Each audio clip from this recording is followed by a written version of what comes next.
guys, and I think that's how you know it's late, because it really truthfully it shouldn't be this hard to like follow through. But I'm gonna continue reading things because obviously it's day 4 of 7 days, so one of which is going to be Sadie, another one of which is going to be a non-fiction tomorrow. I've transferred to the bed because do you know what, it's what needed to happen, honestly. I don't know why I keep saying like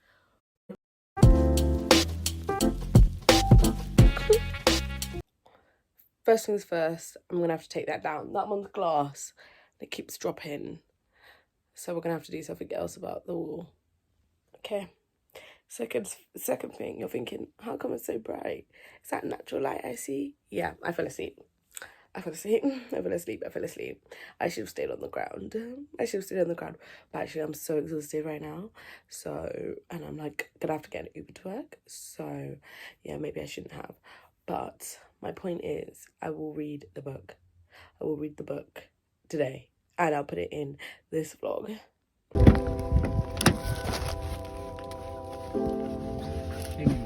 Yep. I'm good, thank you. How are you? Yep.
I'm at work. I haven't decided what non-fiction I'm going to read yet.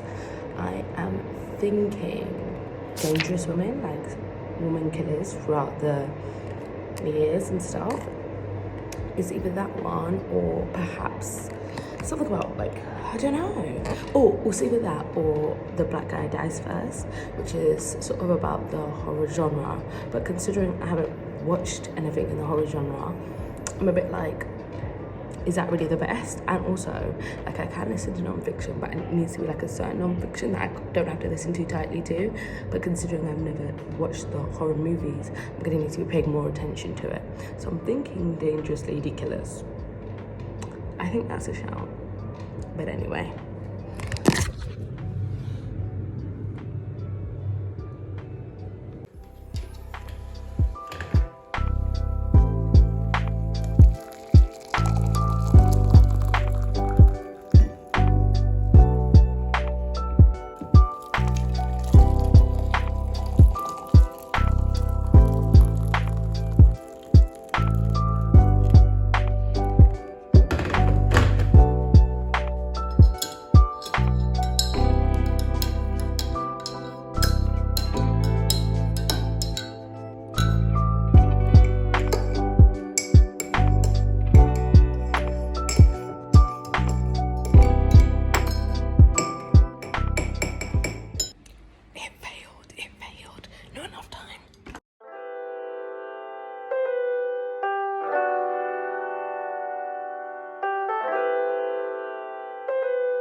So she's free. Yeah, I'm out. So I started listening to my book. It was really good, but I'll talk to you later because trains. Hey guys, yeah, so I can talk, but it might be noisy. Yeah, so today I was listening to Lady Killers, which is literally exactly what it says on the tin. It's a true crime book about lady killers in. There are ants on the seat that I'm sitting on, and I'm trying to be cool about it, but I'm not cool. Like, sorry, we might have to stand.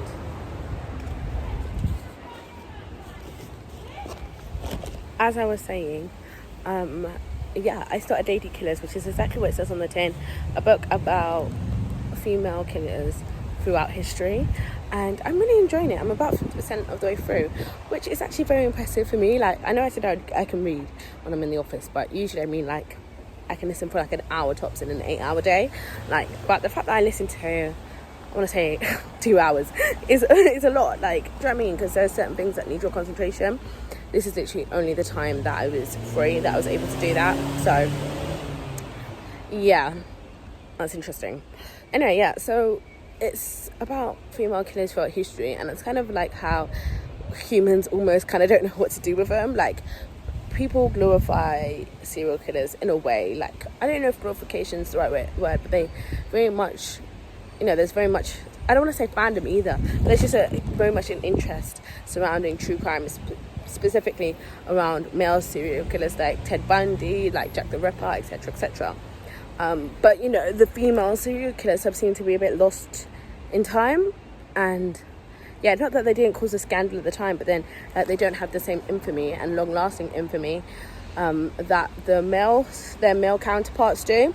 So yeah, so it's just going into, it has like an introduction where it kind of like lays out its thesis, almost like its statement with this book, and then it kind of then deep dives into like individual cases with different women, and it's actually very interesting. I'm not gonna lie, these women, they be crazy, I'm not gonna lie, but it's been interesting, like, listening about them, and like just some of the horrible things they did, and like just the amount of victims. Like, it just seems so crazy to me that like I've never heard of any of these women, but their death count or just like victim count is, some of them are like in the hundreds, and the fact that that's just like not really spoken about in the same way is very shocking to me. But I guess that's the whole point with this book. Also, I want to say that it's very readable, even though I'm listening. It's like very easy to listen to. Like the way that it's written is very accessible, and it's narrated in a very accessible way too, which is really good. And that's kind of why I was able to listen to it for so long. I didn't find myself struggling to stay connected or keep listening, even though I was in the office and I was doing other things, if that makes sense. So I'm excited. I do have some other points that I made like note of to come and talk to you about later, but as I said, I'll talk to you about that later when I get home, when I'm not standing at the train station with everyone looking at me. That's fun. But yeah, I'll talk to you about that later.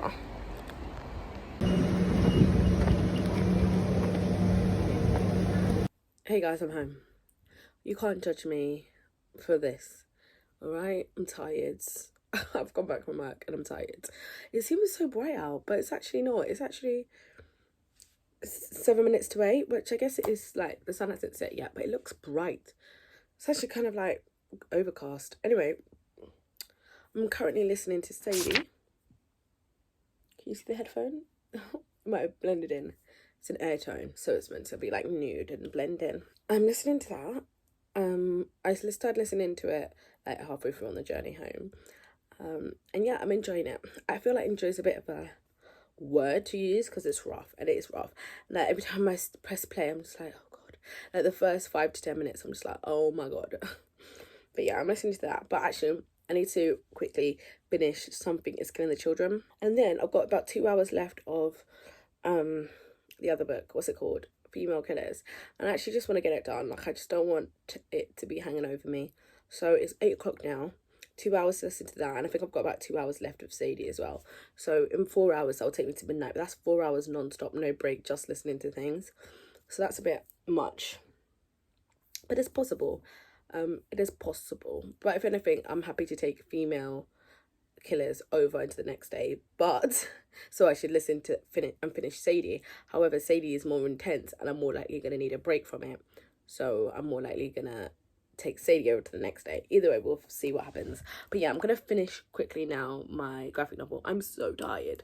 Like, I'm just more like emotionally drained, I am tired as well, but like, oh my god, waking up this morning was a trial. I don't know, guys. I don't know. I just think, I suppose I did a lot of crying. Done a lot of crying over the past couple of days. Obviously off camera. So I think that's maybe drained me a bit emotionally. Mayhap. As for saying, I mean, it's hard. I'm over like 50% of the way through it now. And like, it's hard, like, how much to tell you. Because there are things that I've learned that are important to how I feel. So first things first. Sorry, I'm eating and I'm talking. Just think of it like a mukbang. First things first, here's something that's important to note that I don't think I found out until I started reading them. But I think it's important, is that Sadie has a stutter. And obviously that plays a huge role throughout this entire book. As far as I'm aware, Courtney Summers is not in Voices representation of a stutter. However, it does feel like good representation. However, I can't speak that either. I don't stutter. She says stuttering, but like, I don't have a chronic stutter. Like, I don't have a stutter, basically. So yeah, you know, it's good. I have to look up some reviews to find it. Do you know what? Goodreads need to have a section where people can label their own reviews as own voices. And obviously it's not monitored, it's just community based, so people could lie and tick it. But like, I doubt people will lie. And if they do, so what? Like, you have to use your discernment when reading their reviews. But if they could just click that, and then you could just search like, oh, I want to hear some own voices reviews. That would be so helpful. Another thing is sexuality. I won't tell you exactly how or where or when it comes into play, but there is a little bit of bi/pan representation, which is interesting. It's nice to see. And actually, I was thinking about this book, and I was thinking about it because I was like, this is technically YA, but it's hard, heavy hitting. And I don't think it's necessarily too heavy hitting for YA. I think it is important. And the reason why is because, like, kids go through tough shit. And I think, like, for example, with all of these, like, book banning conversations and stuff like that, like, there's so much sheltering of what kids read, as if kids don't have to go through horrible things. And I understand that that's not every kid, but you can't necessarily shelter kids from life. And I think it's like not encouraging, but these are kids' real lived experience, and they might come across people in their own lives who have horrible lived experiences. And like, yeah, I don't know, like, depending on like your situation in life, you might be further removed from kids who have to deal with horrible things happening to them, and other people might be more intimately familiar whether it's happened to them, or they know of people that has happened to, where terrible things have happened to them as kids. And so I think it is important to have these hard-hitting conversations in YA, and then not always be a happy ending, because as I said, like, these things don't always necessarily have a happy ending. And it's kind of funny because I always loved Tracy Beaker. I'm like, Tracy Beaker was kind of like comedic version, but to be honest with you, it was about kids who were left in the dumping ground in foster care. And I just think that all of these things, like, they are good representation. Kids need to see it. Like, we're always talking about empathy, but I feel like, is it not easier to foster empathy in teenagers than it is in adults? And like, teenagers need to know that the world is not necessarily 100% easier, and maybe it'll make them feel more blessed and grateful for the life that they do lead if they are blessed enough to live a life that doesn't intersect with them. I don't know. I just feel like there were quite a few parents who would be aghast to hear that a teen read this book. But I think it is what it is. And like, I think teens should use their own discernment. I think they should be able to see this book and be like, is this for me or is this not for me? But then again, I do come from a perspective where I read a whole bunch of stuff. I read adult when I was a teen. I was reading all sorts. As I said, didn't harm me at all. So, you know, that's just my perspective, to be honest with you. And also, quick sidebar, how do you feel? Do you guys agree with me or not? And how do you feel about me talking about like my politics? Because it's not really my political views, but kind of intercedes, like, is it, you know what I mean? It can be linked or replied, or you can kind of, you know what I mean? How do you guys feel about me talking about things that like hint at my political beliefs in these videos? Because I listen to a podcast and I really strongly, like every single episode, I don't know why, but every single episode they come out with some talking about stuff, and it includes their beliefs, and I just strongly disagree with them, strongly. And like, I'll keep listening because A, I like the podcast, as in I like when they talk about books. And B, I think it's important to, you know, they say it's important to hear other people's opinions that aren't your own, but at the same time, it's very hard to listen to. It's very hard to listen to. I'm like, you know what I mean? It's like, am I supposed to listen to take in their views and start to believe their views? Because I don't. I just listen and then I get agitated and then I have to keep pausing it and playing it. I'm not going to tell you the name of the podcast because, yeah, I'm going to finish reading Something's Killing the Children. I think I've only got like 10 pages left. I tried to try to sneakily read it as I was making my tea. It failed. I tried to sneakily read it at lunch, but it failed. So there we are.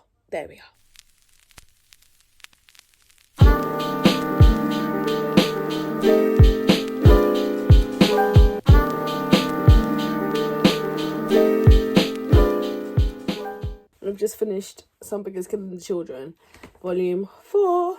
And I enjoyed it.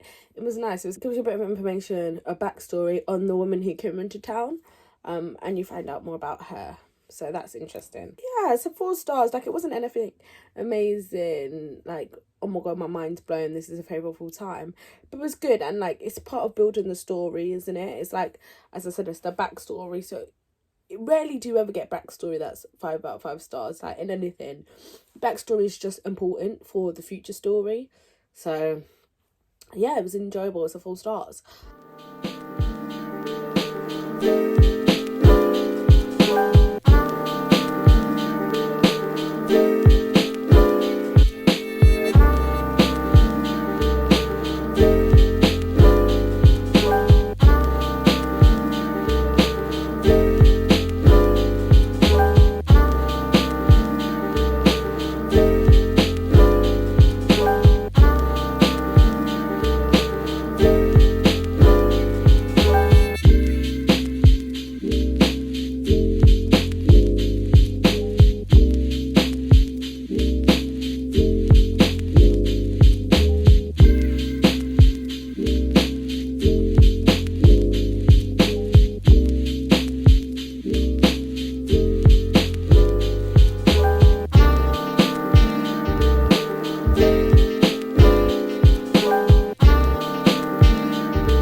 This book is so freaking sad.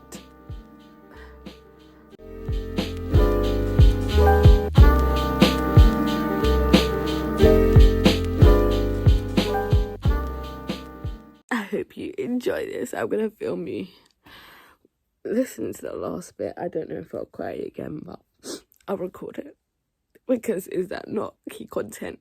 My pain for you guys to watch. Oh, god damn.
sorry.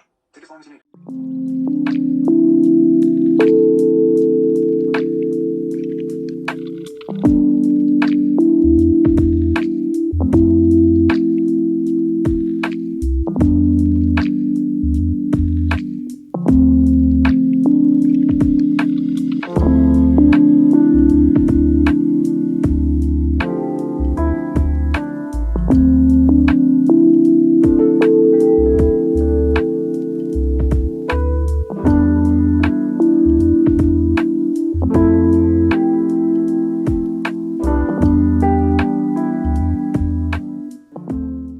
Who writes this shit? Who writes this shit? This woman is dark. Oh my god. Oh my god. It has to be a 5 stars, doesn't it? It just has to be. It wasn't fun at all. It wasn't fun at all. Ooh. Ooh, it's still fresh. Yeah, it weren't fun at all, was it? But it's done. It's a good book, I guess. Sadie, man. I love her. I love her. I love her.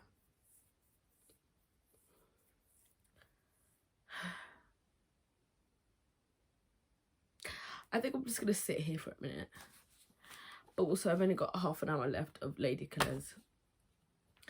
So do I don't know what to do with myself. I don't know what to do with myself. I don't know. I can listen to the last bit of Lady Killers.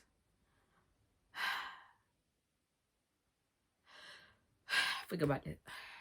Just leave me for a sec, yeah?